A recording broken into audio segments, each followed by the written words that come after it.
Hey guys, welcome back to my channel. Let's get started with the tech updates. The first update is from TikTok. TikTok is considering to move its headquarters to London, which is currently based in Bangkok. This comes in as with the data privacy issues with its parent company ByteDance, which is located in China. Let's move on to the next update. The next update is from Spotify. Spotify has announced a new feature for its platforms, which is a video podcasting feature. Is available for both phone as well as desktop users, which is for free and premium users as well. This comes in to tackle up the YouTube podcasting features. Let's move on to the next update. Google has introduced a Google Lens translation feature for Jio phones in India.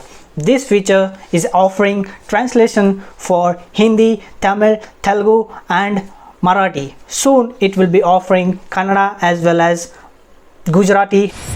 Let's get on to the next update. The next update is from Infinix. Infinix has launched a budget-oriented phone at Rs 7,999 and is offering some crazy features. It comes in with a 6.2-inch HD Plus display and comes with a 8-megapixel front camera and a 13-megapixel primary camera and a depth sensor. It runs on Helio A25 chipset and offers 3GB RAM and 32GB storage. Let's get going with the next update. The next update is from Asus. Asus is launching the ROG Phone 3 in India today at 8:30 p.m. which is suspect to come with an 865 Plus chipset and which supports 5G connectivity.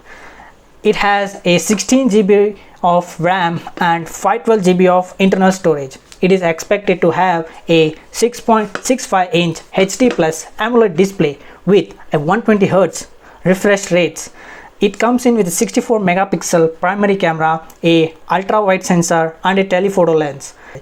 Basically this phone is preferred for gaming, so hence the high specification. This phone is offered to compete with the premium devices such as OnePlus 8 Pro and the Samsung Galaxy S10. So what do you think about this phone and its features? So let's get on to the last update. It's from DRDO. DRDO has provided Indian Army with a surveillance drone called Bharat for surveilling over the ongoing issues with the border with China. So this drone is basically the world's lightest and best surveillance drones available. This one is indigenously developed by the DRDO. Comment down your thoughts about this as well. So that's it for today's updates. Please like, share and comment down your thoughts, and also please subscribe to my channel and press on that bell icon for further notification from the tech world. Thank you.